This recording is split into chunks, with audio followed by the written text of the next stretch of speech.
Friends good morning knowledge study topic వచ్చేసి 7th class mathematics అనమాట part 1. దీంట్లో పూర్ణ సంఖ్యలు అంటే ఇంటీజర్స్ అనే దాని గురించి మనం తెలుసుకుందాము. ఇదేంటంటే దీంట్లో కూడా మనకి ఎడిషన్స్, సబ్స్ట్రాక్షన్స్, మల్టిప్లికేషన్స్, డివిజన్స్ ఇవన్నీ కూడా ఈ పద్ధతిలో కూడా మనం చేసుకుంటూ వెళ్ళాలి. దీంట్లో కూడా అది ఉంది. తెలుగులో వచ్చేసరికి సంకలనము, వ్యవకలనము, గుణకారము, భాగాహారము ఈ లెక్కల్లో వస్తాయి. వీటిలో ధన సంఖ్యలు అంటే కనుక పాజిటివ్ ఇంటీజర్స్, అంటే ధన సంఖ్యలు అనేవి పాజిటివ్ ఇంటీజర్స్గా ఉంటాయి. రుణ సంఖ్యలు అంటే నెగిటివ్ ఇంటీజర్స్గా మనం చెప్పుకోవచ్చు అనమాట.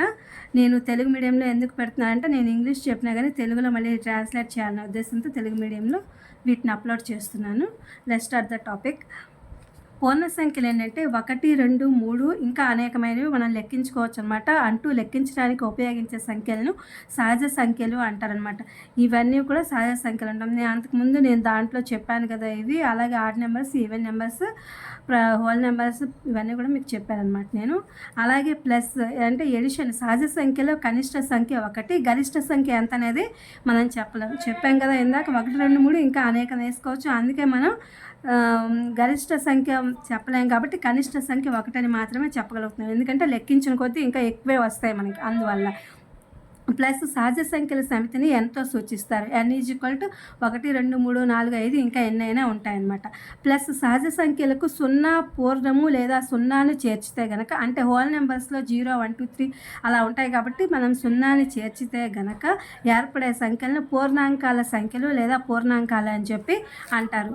ప్లస్ పూర్ణాంకాలు 0, 1, 2, 3 ఇంకా ఎన్నైనా వేసుకోవచ్చు అనమాట. వీటిలో వేసుకున్న తర్వాత ఈ ప్లస్ పూర్ణాంకాల కనిష్ట సంఖ్య ఏముంటుంది, గరిష్టం ఎటు చెప్పలేం కాబట్టి వీటిలో కనిష్టం వచ్చేసరికి 0 గరిష్ట సంఖ్య అని మనం చెప్పలేము. ప్లస్ పూర్ణాంకాల సమితిని Wతో అంటే హోల్ నెంబర్తో సూచిస్తామన్నమాట. W = 0, 1, 2, 3, 4, 5 అనమాట. ప్లస్ రుణ సంఖ్యలను పూర్ణాంకాలను కలపగా ఏర్పడే సంఖ్యలను పూర్ణ సంఖ్యలు అని చెప్పి అంటారు. ప్లస్ పూర్ణ సంఖ్యలలో కనిష్ట సంఖ్య చెప్పలేము, గరిష్ట సంఖ్య కూడా చెప్పలేము పూర్ణ సంఖ్యలలో.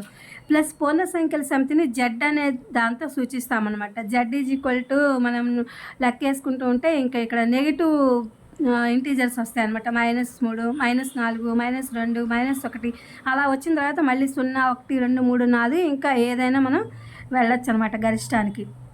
ప్లస్ ఒక సంఖ్యకు ధనపూర్ణ సంఖ్యను కలిగినప్పుడు సంఖ్యారేఖపై కుడివైపునకు, రుణపూర్ణ సంఖ్యను కలిపినప్పుడు సంఖ్యారేఖపై ఎడమవైపునకు ఇవి జరుగుతూ ఉంటాయి. ఇవి ఎప్పుడైతే కనుక ధన సంఖ్యతో కలిసినప్పుడు ఆ సంఖ్య మనకు ఒక రేఖ ఇస్తారు కదా, ఇది టెక్స్ట్ బుక్లో ఉంది, వాళ్ళ అంకెలు వేసి ఇస్తారనమాట. అది రుణపూర్ణ సంఖ్య అంటే నెగిటివ్ ఇంటీజర్స్తో కలిసినప్పుడు సంఖ్యారేఖపై అవి ఎడమవైపుకే జరుగుతూ ఉంటాయి అన్నమాట. ప్లస్ ఒక సంఖ్య నుండి ధనపూర్ణ సంఖ్యలను వ్యవకలనం చేసినప్పుడు అంటే తీసివేసినప్పుడు సంఖ్యపై ఎడమవైపునకు, రుణపూర్ణ సంఖ్యలు వ్యవకలనం చేసినప్పుడు సంఖ్యారేఖపై కుడివైపుకు జరుగుతాయి. పైన వచ్చేసరికి సంఖ్యారేఖ ఎడమవైపుకు జరుగుతుంది, ఇది వచ్చేసరికి సంఖ్యారేఖ కుడివైపుకు జరుగుతుంది అనమాట. ప్లస్ పూర్ణ సంఖ్యల గుణకార విషయంలో వచ్చేసరికి ధనపూర్ణ సంఖ్యల లబ్ధం అంటే గుణకారం ధనపూర్ణ సంఖ్య అవుతుంది. అలాగే ధనపూర్ణ సంఖ్య, రుణపూర్ణ సంఖ్య లబ్ధము కూడా రుణపూర్ణ సంఖ్య అవుతుంది. పైనేమో ఒకసారేమో ధనపూర్ణ సంఖ్య అవుతుంది, ఒకసారేమో రుణపూర్ణ సంఖ్య అవుతుంది అనమాట. రుణపూర్ణ సంఖ్య ధనపూర్ణ సంఖ్యల లబ్ధము రుణపూర్ణ సంఖ్య అవుతుందన్నమాట.